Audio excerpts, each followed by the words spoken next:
Village investor YouTube சேனலில் வழங்கப்பட்ட உள்ளடக்கம் தகவல் மற்றும் கல்வி நோக்கங்களுக்காக மட்டுமே. நாங்கள் நிதி ஆலோசகர்கள் அல்ல.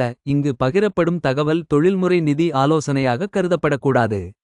வெளிப்படுத்தப்பட்ட அனைத்து கருத்துக்களும் தனிப்பட்ட கருத்துக்கள் மற்றும் எந்தவொரு பத்திரங்கள் அல்லது முதலீடுகளை வாங்க, விற்க அல்லது வைத்திருக்கும் பரிந்துரைகள் அல்ல.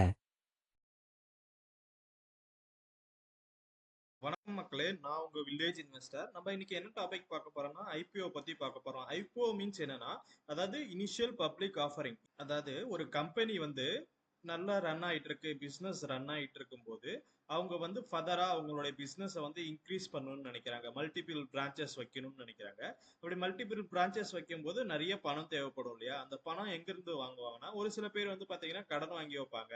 இல்லைன்னா ஐபிஓ, அதாவது இனிஷியல் பப்ளிக் ஸ்டாக் மார்க்கெட்ல வந்து நம்ம ஐபிஓ ஃபண்ட் ரைஸ் பண்ணுவோம். அதாவது மக்கள்கிட்ட இருந்து நம்ம ஃபண்ட் ரைஸ் பண்றதுக்கு பேர் தான் இனிஷியல் பப்ளிக் ஆஃபரிங்னு சொல்லுவாங்க. இப்போ வந்து பாத்தீங்கன்னா நம்ம அதை எப்படி வாங்குவோம்னா, இனிஷியல் பப்ளிக் ஆஃபரிங் நம்ம ஒரு கம்பெனி வந்து விடணும்னு நினைக்கிறாங்க போது என்ன பண்ணுவாங்கன்னா, ஃபர்ஸ்ட் செபி கிட்ட போவாங்க. செபி கிட்ட போயிட்டு இந்த மாதிரி எங்க கம்பெனி வந்து ஐபிஓ ரிலீஸ் பண்ணலான்ட்டு இருக்கோம், இந்த மாதிரி ஸ்டாக் மார்க்கெட்ல எங்களுடைய கம்பெனியை வந்து விடலான்ட்டு இருக்கோம் அப்படின்னு சொல்லும் போது என்ன பண்ணுவாங்கன்னா, அப்ரூவல் வாங்கி அதுக்கப்புறம் என்எஸ்சி, அதாவது national stock exchange, and BSE, Bombay stock எக்ஸ்சேஞ்சில் போயிட்டு அவங்க அவங்களுடைய கம்பெனிங்கிறது லிஸ்ட் பண்ணுவாங்க.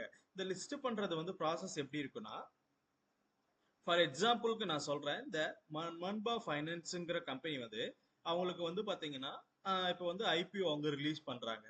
ஃபார் எக்ஸாம்பிள் அவங்களுக்கு வந்து 150 கோடி வேணும் அப்படிங்கும்போது என்ன பண்ணுவாங்கன்னா, இந்த மாதிரி நாங்க வந்து எங்களுக்கு வந்து ஃபண்ட் ரைஸ் பண்றோம், ஐபிஓங்கிறது வந்து ரைஸ் பண்ணலான்ட்டு இருக்கோம் அப்படின்னு சொல்லிட்டு அவங்க வந்து பாத்தீங்கன்னா டேட் சொல்லுவாங்க. அந்த டேட்ல நாங்க ரிலீஸ் பண்றோம், இந்த டேட்ல இருந்து அந்த டேட் வரைக்கும் எங்க கம்பெனிக்கு ஃபண்டு ஐபிஓ வந்து ரிலீஸ் பண்ணியிருக்கோம், நீங்க இந்த டைம்ல வந்து வாங்கிக்கலாம் அப்படின்னு சொல்லிட்டு ரைஸ் பண்ணுவாங்க. அப்ப பாத்தீங்கன்னா ஐபிஓ வந்து ஓப்பன் ஆகிற டேட் கொடுத்துருப்பாங்க. அண்ட் தென் ஐபிஓ எந்த டேட் வரைக்கும் க்ளோஸ் ஆகுதுன்னு கொடுத்துருப்பாங்க. And then IPO issues size, அதாவது எவ்வளவு கோடி வேணும்னு அவங்கள்ட்ட கொடுத்துருப்பாங்க. அடுத்தது ஐபிஓ வந்து எந்த பிரைஸ் ரேஞ்சில், அதாவது பாத்தீங்கன்னா ஐபிஓ வந்து இஷ்யூ பிரைஸ் ரேஞ்சுன்னு ஒன்று இருக்கு. ஃபார் எக்ஸாம்பிள் 120 ரூபா, அதாவது 114 ரூபாயில இருந்து 120 ரூபா வரைக்கும் ஒரு ஷேரோடைய விலைன்ட்டு இதுவாங்க. அது எப்படின்னா, ஃபர்ஸ்ட் டைம் வந்து நம்ம அதாவது மார்க்கெட்டுக்கு ஒரு ஷேர் வாங்க போறோம்னு வச்சுக்கீங்களேன், ஒரு லாட் கணக்கா தான் இது பண்ணுவாங்க. அதாவது ஒரு லாட் மீன்ஸ் இதுல வந்து 125 ஷேர் இருக்கும். அதாவது 125 ஷேருங்கிறது நீங்க கண்டிப்பா ஐபிஓல வாங்கியே ஆகணும்னு சொல்றதுக்காக தான் இந்த ஐபிஓங்கிறது ரிலீஸ் பண்றாங்க. அண்ட் தென் பாத்தீங்கன்னா இது வந்து நீங்க 120 ரூபாய்க்கு 125 ஷேர் வாங்கும்போது உங்களுக்கு 15,000 ரூபாய் ஆகுது. அதாவது 15,000 ரூபாய் நீங்க ஸ்பெண்ட் பண்ணி இந்த மன்பா ஃபைனான்ஸோட ஷேர்ஸை வாங்குனீங்கன்னா உங்களுக்கு 125 ஷேர்ஸ்ங்கிறது கொடுப்பாங்க ஃபர்தரா. அதாவது இது இந்த டேட்ல இருந்து இந்த டேட் வரைக்கும் லிஸ்டிங் ஆகும். இதோட ஃபேஸ் வேல்யூ பாத்தீங்கன்னா 10 ரூபாய் பிரைஸ், ஷேர் பிரைஸ்ன்னு போட்டுக்குவாங்க. பிரைஸ் பேண்ட் பாத்தீங்கன்னா, அதாவது இப்ப 114 ரூபாயில இருந்து 120 ரூபாய் வரைக்கும் ரிலீஸ் ஆகுது, எவ்வளவு லாட் சைஸ்ன்றதும் கொடுத்துருப்பாங்க.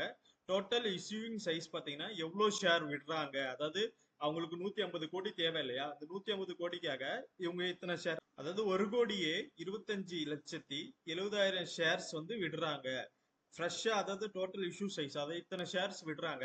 அதுல வந்து பாத்தீங்கன்னா ஃப்ரெஷ் ஷேர்ஸ் இவ்வளவு இருக்குது.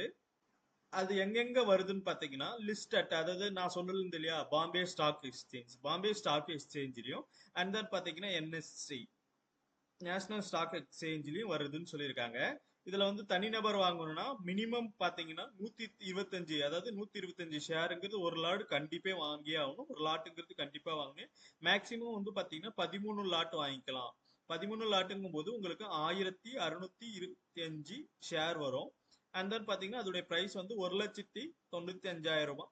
அதாவது பெரிய பெரிய இன்வெஸ்டர் இருக்காங்க இல்லையா, அவங்க வந்து 14 லாட் மினிமம் பாத்தீங்கன்னா அவங்க 14 லாட் வாங்கிக்கலாம். அதுல எவ்வளவு ஷேர்ஸ் இருக்குன்னா 1,750 ஷேர்ஸ் இருக்கும். 2,10,000 டைம்லைன் பாத்தீங்கன்னா, அதாவது ஐபிஓ ஓப்பனிங் டேட் பாத்தீங்கன்னா மண்டே செப்டம்பர் 23, 2024 அன்னைக்கு ஓப்பன் ஆகுது. இந்த ஐபிஓங்கிறது வந்து என்னைக்கு க்ளோஸ் ஆகுதுன்னு பாத்தீங்கன்னா வெட்னஸ்டே செப்டம்பர் 25, 2024 அன்னைக்கு. இதோடைய பேசிக் அலாட்மெண்ட், அதாவது நம்ம இந்த ஷேர்ஸ்க்கு வந்து பணம் கட்டி, அதாவது யூபிஐ மூலமா நம்ம பேமெண்ட் பண்ணுறோம்.